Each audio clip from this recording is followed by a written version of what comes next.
when we talk about reminders, we talk about grand things. When we talk about advice, I believe in talking about advice from a very practical, even minimalist point of view. Things that you can practically do, and that's why I don't like to share much personally, even though I read them for myself for inspiration. I don't like to share stories of the tabi'un and the sahaba, the companions of the Prophet radiallahu anhum ajma'in, who prayed the entire night, or recited the whole Quran in a week, or made dua and then it started raining. Those stories, I don't share them. You know why? Because you know what happens to most of you when you hear that?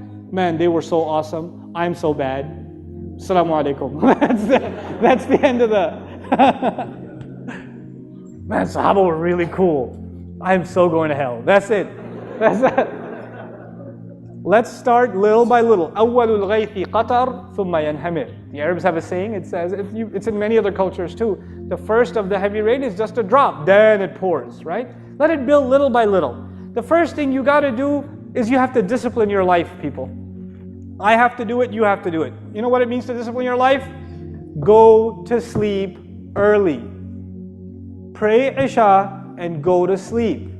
Don't go to the hookah joint until 12:30 a.m. Don't go see a movie. Don't go hang out with your friends. Don't watch Islamic lectures until 2 in the morning. Do not. It is not beneficial for you. Pray Isha and go to sleep and wake up early. Wake up before Fajr. Give yourself 30 minutes, 15 minutes, 20 minutes. I know it seems impossible. It's only impossible because of Netflix at night. Okay? That's the only reason it's impossible. Give the nightlife up.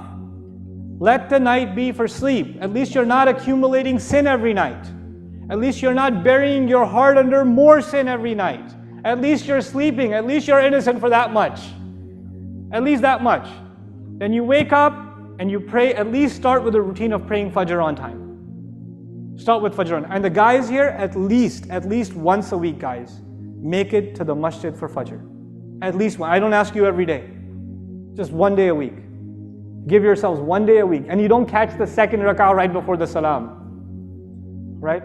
And then after you finish making it up, you're like, oh, masjid today. That's right. You're like pointing at the right hand. You wrote that down? You got that? You got that? Fajr? You're like, yeah. Get to the masjid early. Let me tell you something about Fajr in the masjid. It has a spiritual impact that only people who go to it will experience. It can't be explained in a lecture. When you go to it, when you go to the prayer, and you sit there in the masjid quietly, and you wait for the prayer to start, and you sit there and you recite Quran, and you ask Allah to forgive you in those morning hours, and then you stand next to other believers and countless armies of angels, and you stand and you pray in front of Allah in that early morning, giving up your sleep, which only happened because you gave up your nightlife. When you do that even once a week, the joy you will get out of it, you will, as you are walking out of the masjid, you will wish to yourself you did that every morning. I swear to it. I guarantee it. You're going to walk out of that masjid saying, man, I wish I could do this every morning. You really will.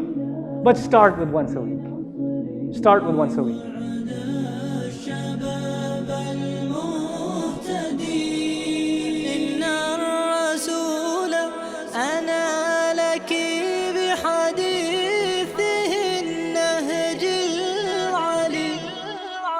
وما سمعت بأمة رفعت بفيض الأدمع وما بصرت جماعة مالوا كما الرجل العميق ما بالهم وهبوا الحياة حجارة أو هل تعيش لكنما نحن الهداة المهتدون بإذن خالق مرتعي لكنما نحن الهداة المهتدون بإذن خالق